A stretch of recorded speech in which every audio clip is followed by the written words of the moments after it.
Assalamualaikum warahmatullahi wabarakatuh. Eh, di sini saya Muhammad Rafli Kurniawan ingin melakukan penetration web testing dengan cara menggunakan OWASP ZAP. Nah, sebelumnya di sini hal yang perlu tahu itu apa sih penetration web dan gimana cara kerjanya.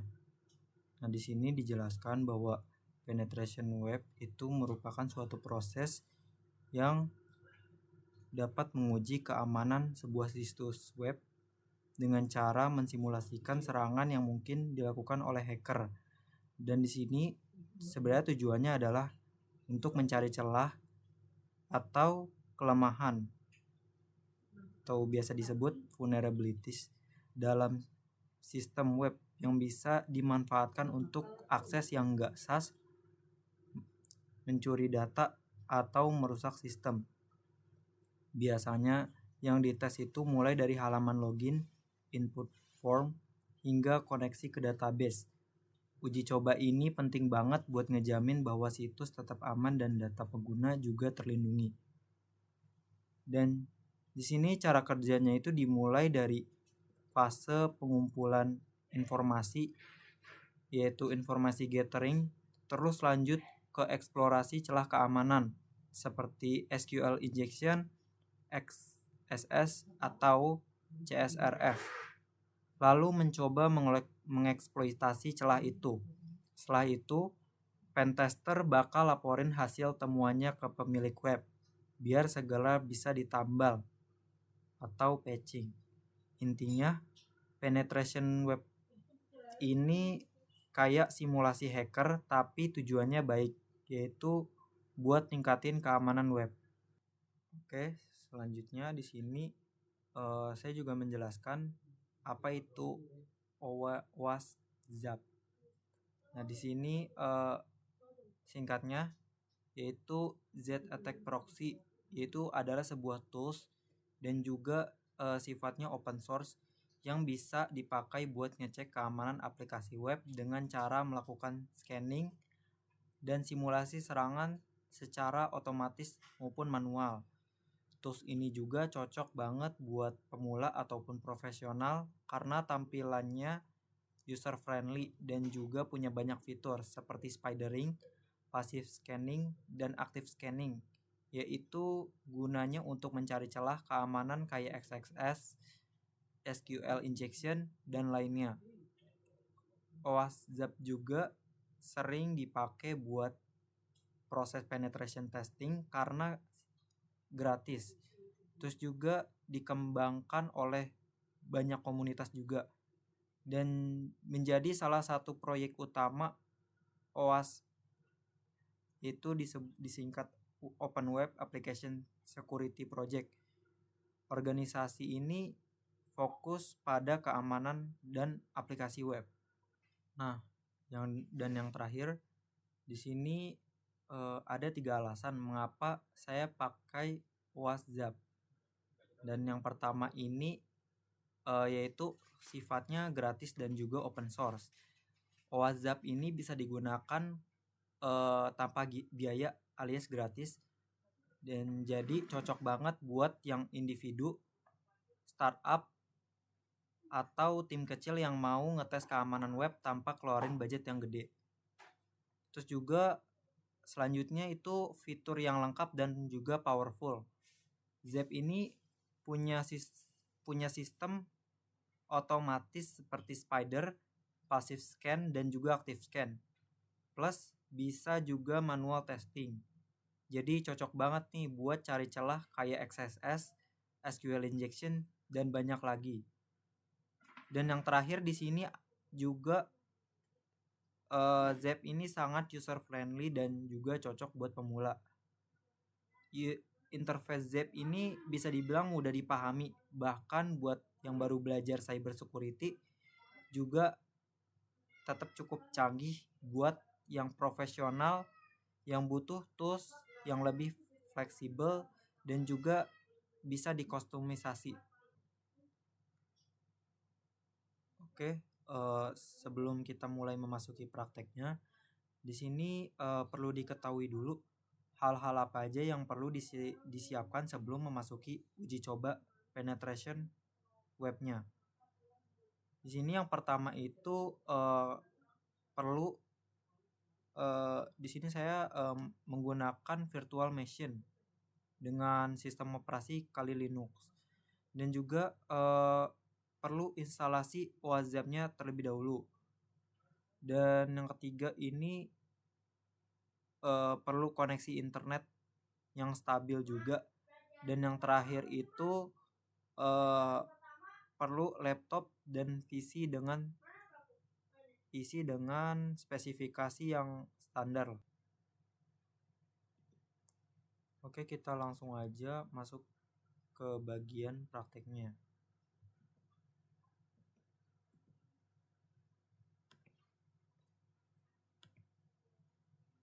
Sebelum itu praktek ini tuh diperlukan hanya untuk sebagai kegiatan pembelajaran aja. Segala bentuk penyalahgunaan menjadi tanggung jawab pribadi masing-masing.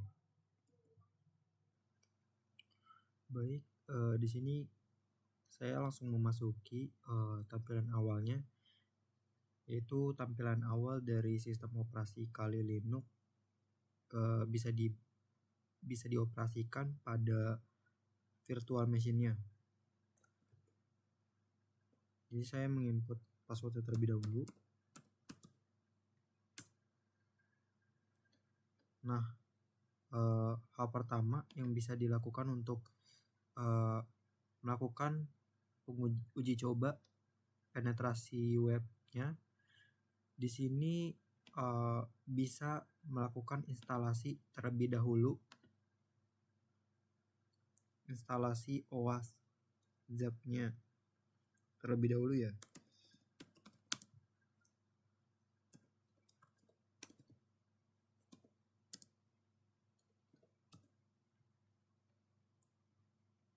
Nah, biasanya pada saat searching langsung tertera di bagian paling atas, bisa diklik aja.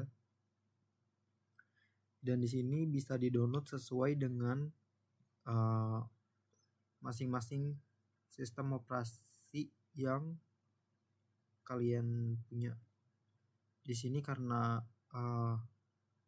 saya pakai virtual machine-nya Linux, jadi bisa cari di bagian khusus untuk Linux. Nah, karena kebetulan saya sudah melakukan proses instalasi ZAP-nya, jadi di sini saya akan langsung melakukan proses uji cobanya.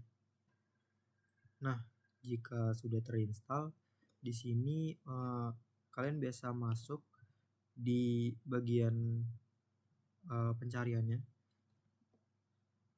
Di sini tinggal buka aja.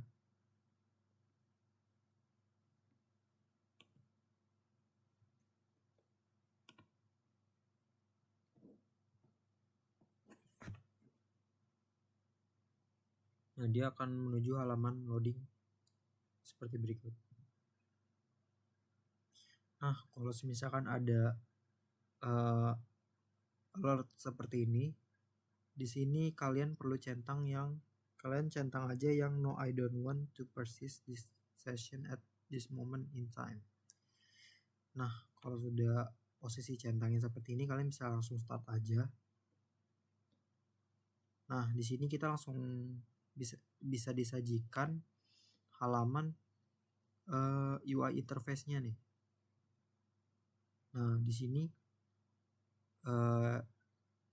karena kita mau mencoba melihat permasalahan-permasalahan yang akan muncul pada situs webnya, di sini kita bisa langsung klik yang bagian automated scan. Nah, jika sudah diklik, di sini tuh ada beberapa informasi yang perlu diisi ya. Jadi di sini yang pertama URL to attack. Jadi Di sini maksudnya situs mana yang akan kalian mau serang. Saya ingin mencoba menyerang pada situs halaman TestInfecti. Jadi sebenarnya situs ini tuh dirancang untuk mencoba buat kalian yang mau mencoba melakukan uji coba penetration testing gitu. Jadi emang didesain buat hanya dijadikan sebagai pembelajaran gitu. Jadi kalian bisa pakai situs yang ini ya. Jadi karena kita udah mengetahui situsnya, ini kita bisa copy aja lamannya dan langsung kembali ke laman Zap tadi.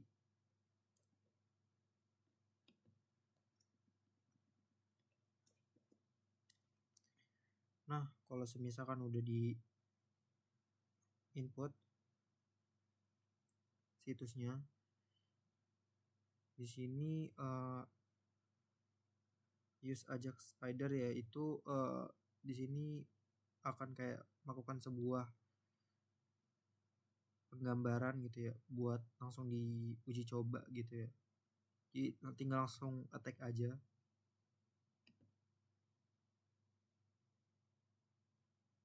Nah, dia akan melakukan scanning nantinya. Nah, di sini tahapan yang mungkin memerlukan waktu yang sekiranya cukup lama ya. Jadi di sini si Zap ini akan mencoba melakukan semacam testing gitu. Nah, nanti akan keluar hasil outputnya.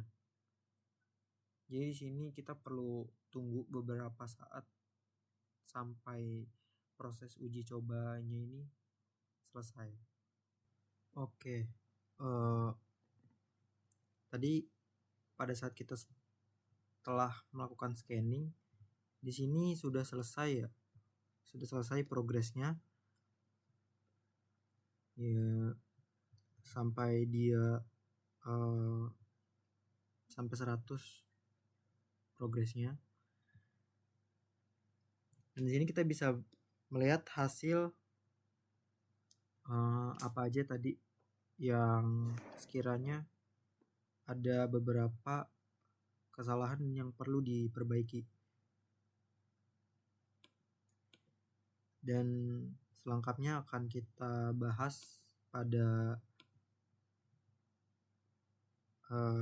presentasi berikutnya. Oke, jadi di sini setelah saya melakukan uji coba penetrasi pada web pada URL target testing.nvt.com, ditemukan sejumlah permasalahan keamanan yang berhasil diidentifikasi oleh tools tersebut.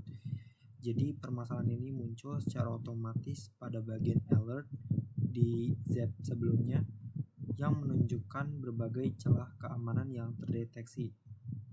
Setelah itu, setelah memaparkan hasil identifikasi tersebut, saya juga nantinya akan memberi saran perbaikan berdasarkan tingkat prioritasnya. Jadi penentuan prioritas ini mengacu pada seberapa besar dampak dan kemungkinan eksploitasi dari tiap-tiap celah yang ditemukan. Yaitu saya akan memaparkan hasil tersebut nantinya berupa tabel. Nah, berikut beberapa hasil identifikasi masalah yang telah saya temukan. Jadi di sini nomor pertama yaitu teknik serangan ini ya yang akan menyisipkan kode bahaya, biasanya JavaScript ke dalam browser pengguna. Terus juga yang kedua, tidak ditemukannya anti CSRF token. Yang ketiga juga peran error mengungkap informasi sensitif. Yang keempat, tidak adanya Content Security Policy, yaitu lapisan keamanan tambahan untuk mencegah XSS dan serangan injeksi. Dan yang kelima di sini file sensitif terdeteksi. Sistem mengizinkan akses ke file penting yang berisikan informasi admin, hasil konfigurasi dan atau kredensial. Yang keenam di sini tidak terlindungi dari clickjacking. Yang keenam cookie tanpa HTTP only. Yang kedelapan cookie tanpa atribut same site. Yang kesembilan pesan error umum terdeteksi. Kesepuluh web privat muncul di respon. Kesebelas header X powered by terbuka, itu menunjukkan informasi tentang framework atau server yang digunakan, bisa dimanfaatkan untuk identifikasi celah. Yang ke-12 header server terbuka. Yang ke-13 tanggal atau waktu timestamp terungkap. 14 header X content type option tidak diset. Ke-15 permintaan autentifikasi terdeteksi. Ke-16 komentar mencurigakan terdeteksi. Ke-17 aplikasi menggunakan teknologi modern. 18 teknologi manajemen sesi terdeteksi.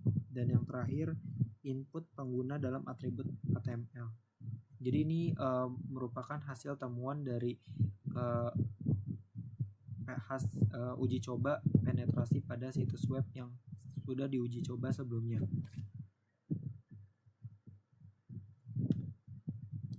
Dan berikutnya yaitu hasil deskripsi, yaitu berupa kerentanan yang muncul pada halaman alert. Di sini yang pertama itu disajikan informasi yang disajikan yaitu berupa cross-site scripting, dan di sini level resikonya itu yaitu high. Dan di sini terdapat URL targetnya, parameternya itu nggak ada. Dan di sini solusi dan perbaikan yang direkomendasikan oleh ZAP tersebut yaitu gunakan library atau framework yang terpercaya yang secara otomatis mencegah XXS seperti Microsoft ATXXS, OWASP, ISAP, API, dan Apache Wicket. Dan yang kedua di sini tertera absence of anti-CSRF tokens. Level resikonya medium. Di sini rekomendasi yang disajikan yaitu gunakan framework atau library yang menyediakan perlindungan terhadap CSRF. Dan yang ketiga yaitu adalah application error disclosure. Level resikonya itu medium. Itu masih di sini level resiko itu berdasarkan resiko yang akan dihadapi berdasarkan dari kerentanannya. Di sini medium itu artinya masih udah menengah. Di sini rekomendasinya yaitu tinjau kode sumber halaman ini. Terus selanjutnya yaitu ada content security policy. Header not set. Dan di sini level resikonya medium. Pastikan server web, aplikasi atau load balancer dikonfigurasi untuk menyetel header CSP guna mencegah XSS dan serangan injeksi. Dan selanjutnya yaitu ada hidden file font. Dengan level resiko medium itu solusinya yaitu periksa apakah file ini benar-benar diperlukan di lingkungan produksi. Jika tidak diperlukan, nonaktifkan aksesnya. Jika diperlukan, pastikan akses hanya diberikan kepada pihak yang berwenang. Dan selanjutnya itu ada missing anti-clickjacking header. Dengan level kerentanannya itu medium. Di sini ada parameternya. Ditemukan parameter yang berpengaruh yaitu X-frame option. Dan rekomendasinya yaitu pastikan semua halaman memiliki header X-frame option atau CSP. dengan directive frame ancestors. Selanjutnya yaitu ada cookie HTTP only flag dengan level kerentanannya itu low, yang artinya rendah ya, udah rendah.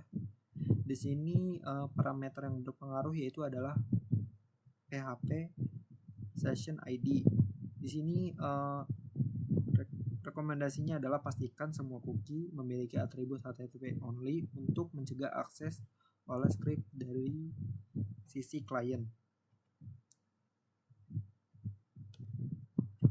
Selanjutnya yaitu ada cookie without same site dengan level kerentanan low.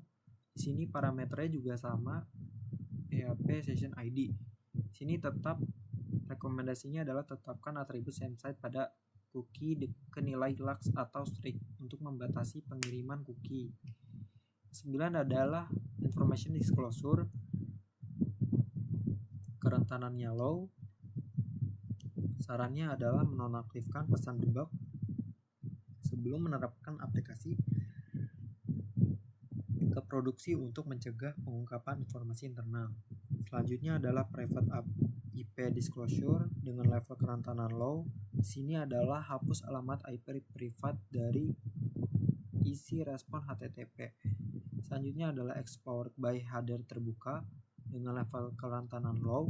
Di sini adalah sarannya konfigurasi server agar tidak menampilkan header export by karena dapat mengungkapkan teknologi yang digunakan dan mempermudah penyerang. Selanjutnya adalah server leaks via server header dengan level kerentanan low. Keterangannya adalah konfigurasikan server agar tidak menampilkan versi software. Selanjutnya adalah timestamp disclosure dengan level kerentanan low. Pastikan data timestamp tidak bersifat sensitif dan atau tidak bisa digabungkan untuk mengungkapkan pola yang dapat dieksploitasi. Selanjutnya adalah X-Content Type Option Header Missing dengan level kerentanan low.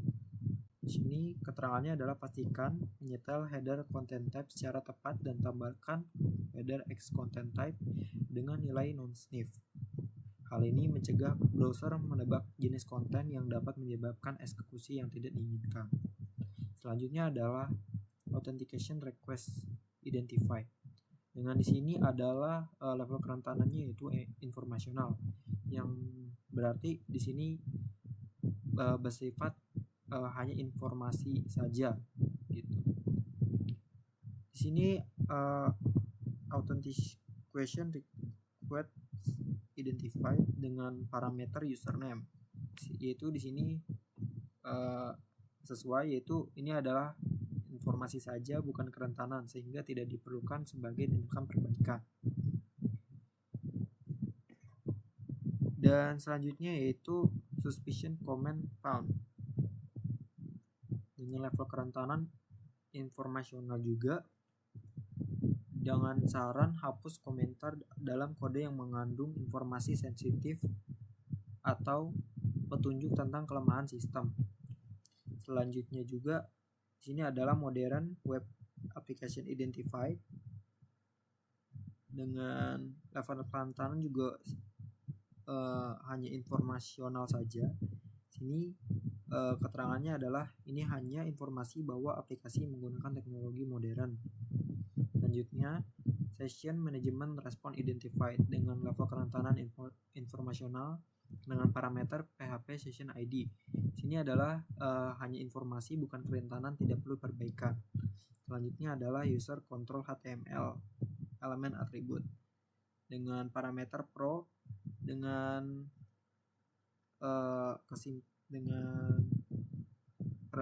solusi validasi semua input dan lakukan sanitasi sebelum menuliskannya ke atribut HTML untuk mencegah XSS. Di hasil-hasil ini merupakan hasil temuan yang ditemukan pada halaman alert. Dan yang terakhir yaitu di sini saran dari saya sebagai penulis, yaitu prioritas yang nantinya akan dijadikan perbaikan nantinya terhadap situs web tersebut. Di sini juga dijelaskan secara tabel agar pemahamannya lebih terstruktur sesuai dengan hasil temuan sebelumnya. Oke, kita jelaskan. Jadi yang pertama yaitu level resikonya itu masih tinggi banget ya. Jadi skala prioritasnya yaitu di sini adalah alasan perbaikannya yaitu termasuk kategori resiko tinggi karena dapat langsung digunakan untuk mencuri data pengguna melalui session hijacking atau menyisipkan transkrip berbahaya di browser korban. Dan yang kedua adalah alasan skala prioritasnya adalah 2 menengah, yaitu rentan terhadap penyalahgunaan sesi pengguna untuk menjalankan aksi tanpa pengetahuan korban. Selanjutnya adalah application error disclosure. Alasannya adalah dapat memberikan informasi sensitif kepada penyerang seperti struktur kode yang dikonfigurasi yang bisa dimanfaatkan dalam serangan lanjutan. Keempat adalah CSP header not set dengan level risiko medium. CSP ini sangat penting untuk mencegah serangan injeksi seperti XXS. Selanjutnya adalah hidden file found dengan level resiko medium. Sini alasannya yaitu file tersembunyi bisa berisi informasi konfigurasi atau fungsi sensitif yang seharusnya tidak diakses secara publik. Selanjutnya adalah missing anti-clickjacking. Sini alasannya adalah clickjacking memungkinkan penyerang membuat pengguna tanpa sadar mengklik elemen tersembunyi. Selanjutnya ada cookie no HTTP only flag. Di sini tidak adanya HTTP only yang memungkinkan script mencuri cookie sesi. Selanjutnya adalah cookie without samesite. Tanpa atribut samesite, cookie bisa terkirim dalam permintaan lintas situs, berpotensi meningkatkan risiko CSRF. Selanjutnya adalah informasi disclosure. Pesan debug bisa mengungkapkan struktur atau kerentanan sistem. Selanjutnya adalah private IP disclosure. Mengungkapkan IP internal bisa membantu penyerang memetakan jaringan internal dan bisa menyerangkan serangan lebih dalam. Selanjutnya adalah X-powered by header terbuka. Mengungkapkan teknologi yang digunakan dalam mempercepat proses enumerasi dan identifikasi kelemahan oleh penyerang.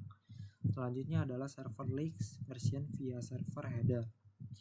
Information via server membantu menyerang mencari eksploitasi spesifik untuk versi tersebut. Selanjutnya adalah timestamp disclosure. Sini tidak langsung membahayakan, tapi juga bisa digunakan dalam analisis pola atau waktu proses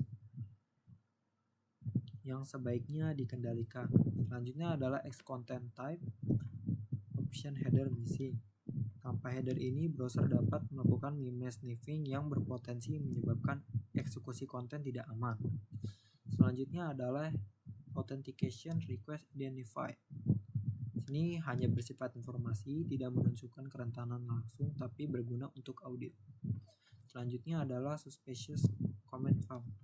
Komentar kode tidak dapat mengungkapkan informasi penting bagi penyerang. Tidak berbahaya secara langsung, tapi sebaiknya ditinjau dan dibersihkan. Selanjutnya adalah modern web application identified. Tidak menunjukkan masalah keamanan, hanya informasi bahwa aplikasi menggunakan teknologi modern. Selanjutnya adalah session management response identified. Bersifat informasi, tidak memerlukan perbaikan langsung, namun dapat didokumentasikan langsung untuk memonitoring manajemen sesi. Selanjutnya adalah user control label HTML element attribute. Sini menunjukkan potensi XSS meskipun belum terbukti bisa dieksploitasi. Perlu ditinjau untuk pencegahan sebelum berkembang menjadi celah yang serius. Jadi ini merupakan saran-saran prioritas perbaikan berdasarkan dari deskripsi kerentanan sebelumnya. Sebelumnya di sini saya perlu menjelaskan asesmen skala prioritas berdasarkan dari skala prioritas yang ini. Jadi buat supaya lebih terukur mana yang harus segera diperbaiki dan yang masih bisa dinantikan gitu. Jadi di sini pertama itu skalanya itu masih tinggi dengan alasan kerentanan dengan risiko tinggi yang memerlukan perbaikan segera karena dapat langsung dieksploitasi oleh penyerang untuk serangan yang berdampak serius seperti pencurian data, session hijacking, atau eksekusi skrip berbahaya. Dan yang kedua di sini tinggi prioritasnya, jadi ke bawah ya, tingginya itu ke bawah. Itu di sini dengan penjelasan kerentanan dengan risiko menengah yang perlu diperbaiki dalam waktu dekat karena berpotensi digunakan dengan kombinasi serangan atau sebagai pintu masuk untuk eskalasi serangan lebih lanjut. Yang ketiga yaitu sedang, itu dengan penjelasan kerentanan dengan risiko rendah yang sebaiknya tetap diperbaiki untuk meningkatkan postur keamanan, mencegah serangan minor, atau memperkecil kemungkinan eksploitasi celah lain jika celah lain terbuka. Keempat di sini rendah dengan penjelasan masalah dengan sifat informasional atau minor namun tetap penting untuk direview dan ditangani agar sesuai dengan best practice keamanan serta mengurangi exposure dalam informasi yang tidak perlu. Dan yang terakhir di sini adalah skalanya sangat rendah dengan keterangan hanya bersifat informatif saja, tidak menunjukkan adanya ancaman langsung terhadap sistem. Baik, sekian akhir dari presentasi saya. Terima kasih atas kesempatan